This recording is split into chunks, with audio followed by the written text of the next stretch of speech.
Olá, seguidores.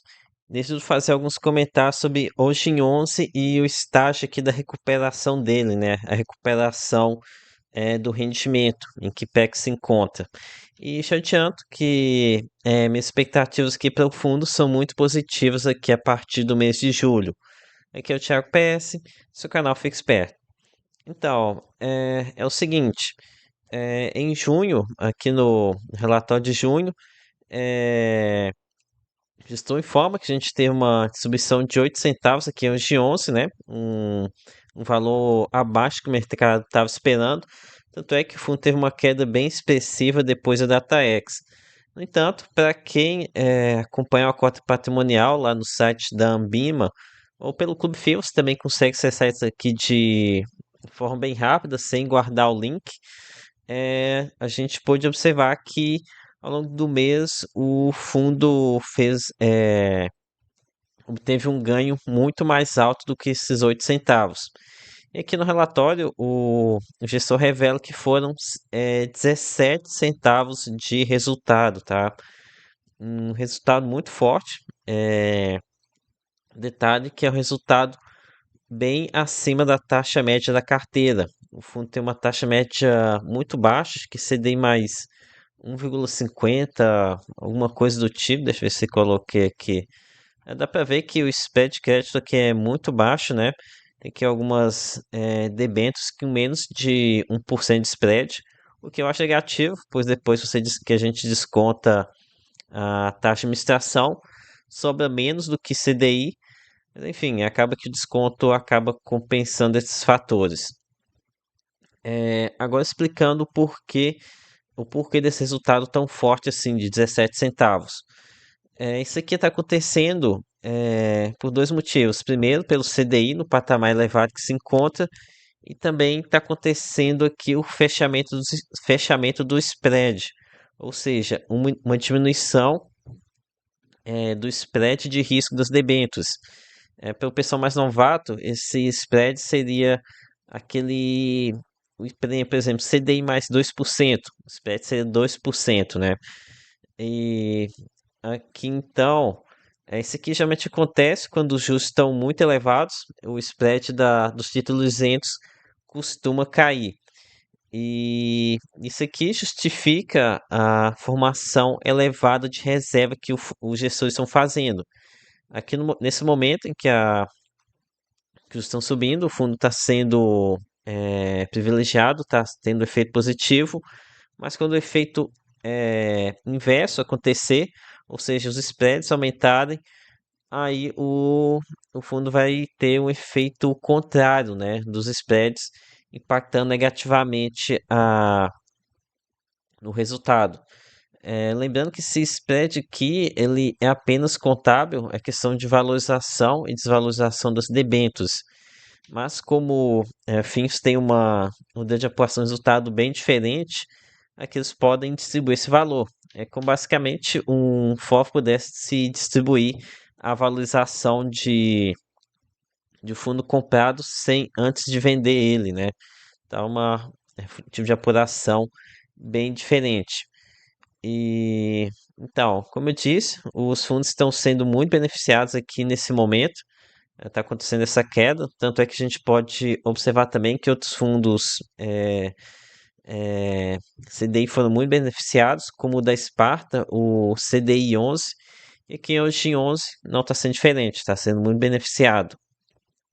Mas, enfim, quando acontecer o efeito reverso, vai ter o efeito reverso, né?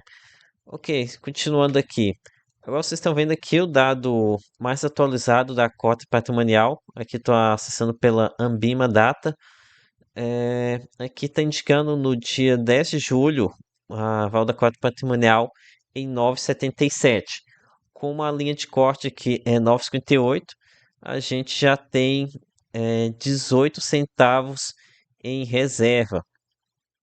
Então, com isso, com essa reserva nesse patamar, a gente está aqui no começo de julho, né? Passou apenas um terço de julho, já está com essa reserva. Acredito que a gente vai ver pelo menos uns 10 centavos agora no mês de julho. Na cotação que aqui no momento que estou gravando, que está um pouco abaixo de R$ 8, isso daria 1,25% ao mês. O que é um patamar bem elevado, tá? Não é um patamar que a gente encontra com muita facilidade. E, e um detalhe interessante que esse rendimento pode ser ainda maior depois de formar essa reserva, depois que o gestor tiver aqui com uma reserva que ele considera como sendo adequada, pois até os fundos bem high grade estão conseguindo pagar um rendimento acima de 10 centavos ou R$ 1. Por exemplo, o FINFRA do Bradesco, é o BINC11, está conseguindo pagar mais de R$ 1 com bastante facilidade, e assim como hoje em 11 ele tem um spread muito baixo. Ok, então aqui eu comentei, pode ser uma oportunidade. Agora eu vou comentar um pouco sobre a questão do risco do fundo. Então, o principal risco por aqui hoje em 11 seria um passivo remanescente do CRI Sustem.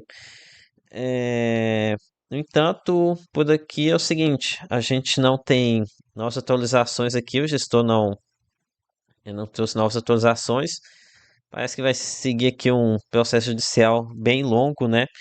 E que eu não tenho nem ideia se pode acontecer recuperação ou não, pois aqui eu sei que se trata de ser financiando uma operação de geração distribuída que está semi-operacional, mas não sei dizer quão operacional ela se encontra, sabe?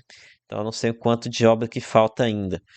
Então pode até acontecer em nossos provisionamentos. Contudo, essa debênture representa menos de 1,20%. Ela nem aparece mais aqui na tabela de ativos. Aqui o último ativo tem 1,22%. Então, essa debênture representa menos ainda do que isso. Provavelmente, além da provisão que já foi feita aqui pelo gestor administrador, a debênture deve estar sendo negociada deve ter desvalorizado bastante já. Então, acredito que antigamente todo o efeito negativo essa debênture do CRI já passou. Ah, agora, com relação ao restante da carteira, aqui não sei se tem algum outro ativo problemático. Aqui dos ativos, dei uma olhada e não encontrei nenhum que está na minha watchlist pessoal eh, de debênture ou CRI com problemas, tá? Com relação à concentração, aqui a gente tem vários debêntures com exposição próxima a 5%. Não é ideal, né? Mas como a gente está lidando aqui com um fundo que acho que é de menos 50 milhões, menos 50 milhões de reais, acho que está dentro do esperado, né? Não dá para esperar uma diversificação tão grande assim com um fundo pequeno. Então aqui a gente tem uma a diversificação intermediária. Com relação aos segmentos, aqui o que eu não gostei muito foi de ver essa exposição a transporte e rodovias, aqui em 40%, né? Esse aqui é um segmento que eu não vou muito com a cara dele, acho ele. Aqui as empresas trabalham muito com alavancagem, né? Se alavancam muito aqui para pagar as concessões e as obras que eles têm que fazer. E geralmente é uma alavancagem CDI, alavancagem cada. Além disso, nem sempre eles estimam corretamente a demanda lá, o fluxo de automóveis, então pode ser problemático. Já vi alguns casos que acabaram não dando muito certo. No entanto, notei aqui vários projetos aqui de empresas listadas em bolsa, como a Eco Rodovias, tá? Então, isso que diminui o risco. Então, concluindo, acredito que hoje em 11 está bem interessante, tá? Pode gerar um bom ganho de capital e um bom carrego aqui na cotação atual. Com relação ao fundo, eu vejo ele como intermediário, não é um fundo perfeito, mas enfim, aqui outra coisa que me incomoda também, essa taxa média baixa, mas como é indexado ao CDI, acaba que vai continuar entregando bastante, né? Então, no momento atual, acredito que seja um bom fundo. Então foi isso, galera. Espero ter curtido. Peça seu like, se inscreva aqui no canal. Lembre que nada aqui é recomendação de compra ou de venda. Até a próxima.